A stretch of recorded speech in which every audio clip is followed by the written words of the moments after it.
কি মিয়া, আর কতক্ষণ লাগাইবা? আমার তো দেরি হয়ে যাইতেছে। ওপারে মামার বাড়িতে খবর দেওয়া আছে, জলদি নৌকা ছাড়ো।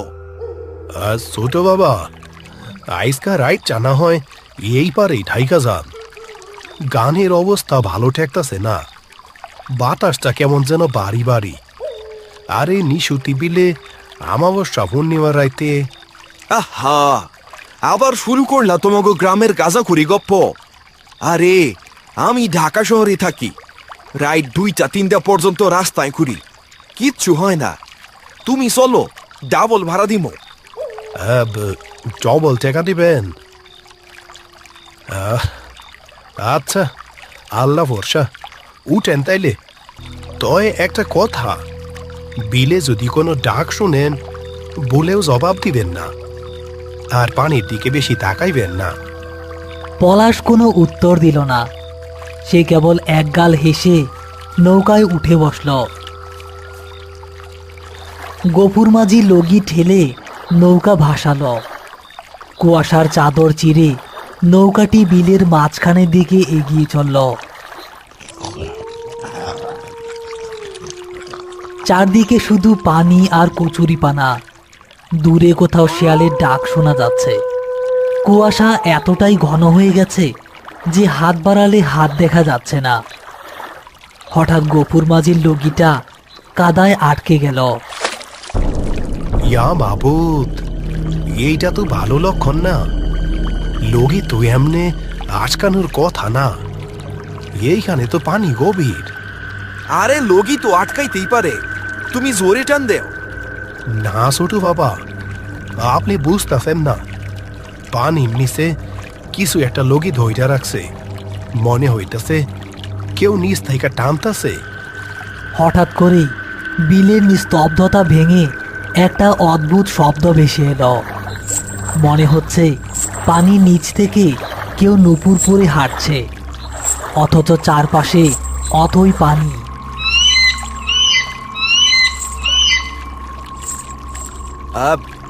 কিসের শব্দ এটা? মনে হইল নুপুর বাজতাছে। চুপ থাকেন বাবা, একদম চুপ। এইটা জ্বলাবো। আজকা থাইকা 50 বছর আগে এক নতুন বৌডুবি হয়েছিল, তার লাশ আর পাওয়া যায় নাই। পূর্ণিমার রাইতে সে তার হারানো নথ খুঁজতে বাইর হয়। দূর, পানি স্রোতের শব্দে আমার মনে হইতেছে। দাঁড়াও, আমি টর্চ মাইরা দেখতাছি। পলাশ তার শক্তিশালী টর্চ লাইটটা পানির ওপর ফেলল। আলোটা পানির ওপর পড়তেই দেখা গেল স্বচ্ছ পানির নিচে ঘন কালো চুলের মতো একগুচ্ছ জলজ উদ্ভিদ ভাসছে। কিন্তু ভালো করে তাকাতেই পলাশের বুকটা ছলাৎ করে উঠল। ওগুলো আসলে উদ্ভিদ নয়, সত্যিকারের মানুষের চুল। আর সেই চুলের রাশি নৌকার তলায় গিয়ে পেঁচিয়ে যাচ্ছে। গফুর চাচা, নৌকার নিচে এগুলা কি? আলো আলো নিভান বাবা, আলো নিভান। ও আলো দেখলে পাগল হইয়া যায়। গফুরের কথা শেষ হওয়ার আগেই নৌকাটা প্রচণ্ড জোরে দুলে উঠল। মনে হলো নিচ থেকে বিশাল কোনো প্রাণী নৌকাটাকে ধাক্কা মারল। পলাশের হাত থেকে টর্চটা ছিটকে পানিতে পড়ে গেল। টর্চটা ডুবতে ডুবতে পানির নিচ থেকে ওপরের দিকে আলো দিচ্ছিল। সেই নিভে যাওয়া আলোয় পলাশ স্পষ্ট দেখল পানির নিচে একটা ফ্যাকাশে সাদা হাত টর্চটা খপ করে ধরে ফেলল। গফুর চাচা, নৌকা ঘুরাও, জলদি ঘুরাও। লোকই নরে না বাবা, নৌকা আটকা পইরা গেছে। ও আমাদের আর যাইতে দিব না। হঠাৎ পানির ওপর থেকে একটা হিমশীতল বাতাস এসে তাদের দুজনের গায়ে লাগল। বাতাসের সাথে পচা ফুলের গন্ধ। মনে হচ্ছে অনেক দিনের বাসি রজনীগন্ধা ফুল পচে গেছে। আর ঠিক তখনই নৌকার একপাশে পানি ভেদ করে ধীরে ধীরে একটা মাথা উঠে আসতে শুরু করলো। লাল বেনারসি শাড়ির ঘোমটা দেওয়া, কিন্তু ঘোমটার নিচে কোনো মুখ নেই, শুধুই অন্ধকার। সেই ঘোমটা দেওয়া অবয়বটি নৌকার কানায় তার দুটো হাত রাখল। হাত দুটো পচে গলে যাওয়া, আঙুলে সোনার আংটি চকচক করছে। সে ধীরে ধীরে নৌকার ওপর উঠে বসার চেষ্টা করছে। নৌকাটা তার ভারে একপাশে কাত হয়ে পানি ঢুকতে শুরু করেছে। ইয়া আল্লাহ, মাফ কইরা দেও মা, আমাগো সাইডা দেও, আমরা আমরা ভুল করছি। অবয়বটি কোনো কথা বলল না, শুধু একটা ফিসফিসানির শব্দ ভেসে এলো বাতাসের সাথে, যেন কেউ খুব কাছে এসে কানের কাছে বলছে, তোরা কি আমার নথ নিসাস? দে আমার নথ দে। নৌকাটা এবার প্রায় ডুবুডুবু অবস্থা। পানি দ্রুত ভেতরে ঢুকছে। পলাশ দেখল সেই পচা হাতটা এবার তার পায়ের দিকে এগিয়ে আসছে। নৌকাটি এখন একপাশে পুরোপুরি কাত হয়ে গেছে। সেই পচা গলা হাতটি পলাশের পাটা খপ করে চেপে ধরল। পলাশ অনুভব করল হাতটি কোনো মানুষের হাতের মতো নয়, যেন এক টুকরো বরফ তার চামড়া অবশ করে দিচ্ছে। ব্যথায় পলাশ চিৎকার করে উঠল। আহ গফুর চাচা, গফুর চাচা, আমার পা ভাইগা দিতেছে। ছোট মামা পাশ হারান, আপনারে নিচে নিয়ে যাইবো। গুড নিউজ বন্ধুরা, এমন একটি অ্যাপ এসেছে যেখানে আপনি 12,000 টাকা পর্যন্ত জেতার সুযোগ পাচ্ছেন।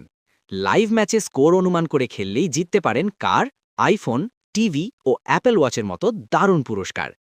এখানে আছে চিকেন রোড, ক্র্যাশ সহ আরও অনেক সহজ জেতার গেম। আর মাত্র 300 টাকা দিয়েই খেলা শুরু করা যায়।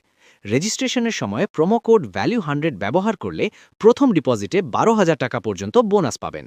তাই দেরি না করে কমেন্টের লিঙ্কে ক্লিক করে এখনই রেজিস্টার করুন এবং অবশ্যই প্রোমো কোড ভ্যালু100 ব্যবহার করুন। গফুর মাঝি প্রাণপণ শক্তিতে পলাশকে ধরে টানছে, কিন্তু জলের নিচের সেই শক্তি অনেক বেশি। ঘোমটা দেওয়া সেই অবয়বটি এখন নৌকার ওপর অর্ধেক উঠে এসেছে। ঘোমটার অন্ধকার ফাঁক দিয়ে দুটো জলজলে আগুনের ভাটার মতো চোখ দেখা যাচ্ছে। সেই চোখ পলাশের দিকে স্থির। নথ দে, আর নাইলে তোদের প্রাণ দে। হ্যাঁ, সোনা সোনা, ছোট বাবা, আপনার গায়ে একটা সোনা আছে না? ওরে সোনা দেন, ও নত মনে কইরা ছাইরা দিব, জলদি করেন। পলাশের মনে পড়ল তার গলায় একটা সোনার চেইন আছে, মায়ের দেওয়া চেইন। সে এক মুহূর্ত দেরি করল না। এক হাতে নৌকার পাটাতন ধরে রেখে অন্য হাতে হ্যাচকা টান দিয়ে গলার চেনটা ছিঁড়ে ফেলল। এই নে তোর নথ, তাও আমায় সাইডা দে। পলাশ সোনার চেনটা সজোরে ঘোমটা পরা মূর্তিটার দিকে ছুঁড়ে মারল। চেনটা অবয়বটির গায়ে লাগার সাথে সাথে একটা অদ্ভুত ঘটনা ঘটল। চেনটি মূর্তির গা ভেদ করে পানিতে গিয়ে পড়ল, কিন্তু সোনার চকচকে আভা দেখেই সেই ছায়ামূর্তিটি পলাশের পা ছেড়ে দিল। সে বিদ্যুৎ গতিতে চেনের পেছনে পানির নিচে ডুব দিল। বিশাল একটা আছাড় খাওয়ার শব্দে পানি ছিটিয়ে ছায়ামূর্তিটি বিলের অতলে হারিয়ে গেল। ছায়ামূর্তিটি চলে যাওয়ার সাথে সাথেই বিলের পরিবেশ বদলে গেল। ভারী বাতাসটা হালকা হয়ে গেল। গফুর মাঝি আর দেরি করল না। সে তার গায়ের গামছা দিয়ে দ্রুত নৌকার পানি সেচতে শুরু করল। পলাশও নিজের জুতো খুলে পানি সরাতে লাগল। কোনো মতে নৌকাটা ভেসে থাকার মতো অবস্থায় আসতেই গফুর মাঝি লগি ঠেলতে শুরু করল। আল্লাহ বাঁচাইছে, জোরসে লগি মারতাছি বাবা, শক্ত হইয়া বসেন, পিছনে আর তাকাইবেন না। নৌকাটা যখন তীরের কাছাকাছি পৌঁছালো তখনও পলাশের মনে হচ্ছে বিলের মাঝখান থেকে সেই নুপুরের শব্দটা ভেসে আসছে, কিন্তু এবার শব্দটা দূরে সরে যাচ্ছে।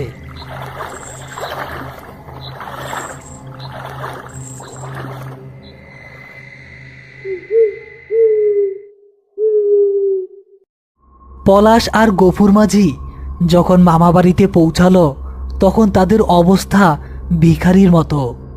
সারা গায়ে কাদা, ভেজা কাপড়, ভয়ে চোখ কোটর থেকে বেরিয়ে আসছে। মামা এবং বাড়ির লোকজন লণ্ঠন নিয়ে দৌড়ে এলো। পলাশ, এই অবস্থা কেন তোর? আর এত রাইতে ওই বিল দিয়া কে আইতে কইছিল তোরে? মামা জলা বউ, বিশ্বাস করবা না, ও আমারে দইরা ফেলছিল। গফুর মাঝি এক কোনায় দাঁড়িয়ে থরথর করে কাঁপছে আর বিড়বিড় করে দোয়া পড়ছে। মামা গফুর মাঝির দিকে তাকিয়ে গম্ভীর হয়ে গেলেন। গফুর মিয়া, তোমারে না মানা করছিলাম আমাবস্যা পূর্ণিমায় ওই পথে নৌকা না বাইতে? তুমি চেকার লোভে বাগিনাটারে মারতে নিছিলা। ভুল হয়ে গেছে কর্তা। তয় আইস ছোট বাবা সোনার চেইন না থাকলে দুইজনের কারোর লাশও খুঁজা পাইতেন না। ও সাক্ষাৎ শয়তানা ছিল। সবাই পলাশকে ভেতরে নিয়ে গেল পরিষ্কার হওয়ার জন্য। পলাশ যখন ভেজা প্যান্টটা পরিবর্তন করার জন্য বাথরুমে গেল, তখন আয়নায় নিজের পায়ের দিকে তাকিয়ে সে চিৎকার করে উঠল। ও আল্লাহ, এটা কি? তার চিৎকারে মামা দৌড়ে এলেন। কি হইছে পলাশ? পলাশের ডান পায়ের গোড়ালিতে কালশিটে দাগ পড়ে গেছে। এটা সাধারণ কোনো দাগ নয়, স্পষ্ট বোঝা যাচ্ছে। পচা মাংসহীন 5টা আঙুলের হাড়ের ছাপ সেখানে গেঁথে আছে। আর সেই দাগের ঠিক মাঝখানে চামড়ার ওপর আগুনের ছ্যাঁকা খাওয়ার মতো একটা গোল দাগ ফুটে আছে, ঠিক যেন একটা নথের আকৃতি।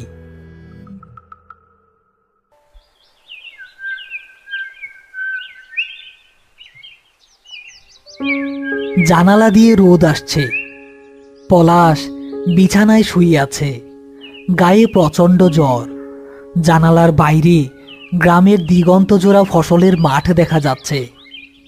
দূরে সেই নিশুতি বিল দিনের আলোয় শান্ত দেখাচ্ছে, কিন্তু পলাশ জানে ওই শান্ত জলের নিচে কি লুকিয়ে আছে।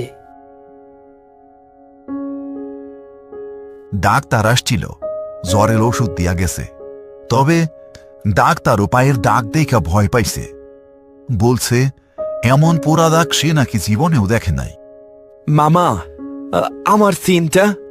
ওইটা আর পাবি না রে বাবা। ওইটা এখন জলাবউয়ের কাছে। গ্রামের মুরব্বীরা কয়, একবার যার জিনিস জলাবউ নেয় তার পিছু সে সহজে ছাড়ে না। তুই সুস্থ হইলেই ঢাকা চইলা যা। এই গ্রাম তোর জন্য নিরাপদ না। পলাশ চুপ করে রইল। হঠাৎ তার মনে হলো দিনের বেলাতেও বাতাসের সাথে খুব মিহি একটা শব্দ ভেসে আসছে। সে চমকে বালিশের নিচে হাত দিল। সেখানে সে কাল রাতে ভেজা জামা কাপড় রাখার সময় কিছু একটা শক্ত জিনিস অনুভব করছিল। পলাশ বালিশের নিচ থেকে হাত বের করে আনল। তার হাতের তালুতে শ্যাওলা মাখানো পুরনো আমলের একটি ভারী স্বর্ণের নথ। নথটি থেকে এখনো পচা ফুলের গন্ধ বের হচ্ছে। হ্যালো প্রিয় বন্ধুরা, আশা করি আজকের ভয়ঙ্কর গল্পটি আপনাদের ভালো লেগেছে। যদি ভিডিওটি দেখে ভয়, রোমাঞ্চ বা মজা পেয়ে থাকেন, তাহলে অবশ্যই একটি লাইক দিয়ে আমাদের পাশে থাকুন। এমন আরও নতুন নতুন ভয়ঙ্কর ভূতের কার্টুন ও গল্প সবার আগে পেতে এখনই আমাদের চ্যানেলটি সাবস্ক্রাইব করে রাখুন। আজকের প্রশ্ন, পলাশের গলার সোনার চেনটা কে দিয়েছিল? আপনার সঠিক উত্তর ও আপনার নাম কমেন্ট করে লিখুন। যারা আজকের প্রশ্নের সঠিক উত্তর দেবেন তাদের নাম সবার আগে পরের ভিডিওতে মেনশন করা হবে। গত ভিডিওতে সর্বপ্রথম কমেন্ট করেছিলেন আশা খাতুন ও মোসাম্মদ মরিয়ম আক্তার। আর গত সপ্তাহের ভিডিওতে বলা প্রশ্নের যারা সঠিক উত্তর দিয়েছিলেন তারা হলেন পূজা, সুরাইয়া, মোহাম্মদ মেহেদি হাসান, মিস্টার সজীব ইসলাম, তোয়া, পূর্ণিমা মণ্ডল, হাফসা খান, শায়না আফসান, ইদুল, মাহমুদ আক্তার ইভা, সাহেব শেখ, ইমদাদুল, রোজিনা বেগম, তানভীর ইসলাম, সাইমা জান্নাত, তহিদুর, মোহাম্মদ রাকিব, মোসাম্মদ আয়না আক্তার, আকরাম হোসেন, মোহাম্মদ নাসিরুদ্দিন, প্রাপ্তি, আরাবি ও রাকিব সহ আরও অনেকেই। আপনাদের ভালোবাসা ও সাপোর্ট আমাদের আরও ভয়ঙ্কর ও আরও ভালো গল্প বানাতে উৎসাহ দেয়। সবাই ভালো থাকবেন। আবার দেখা হবে আগামী শুক্রবারে ভয়ঙ্কর কোনো গল্পে।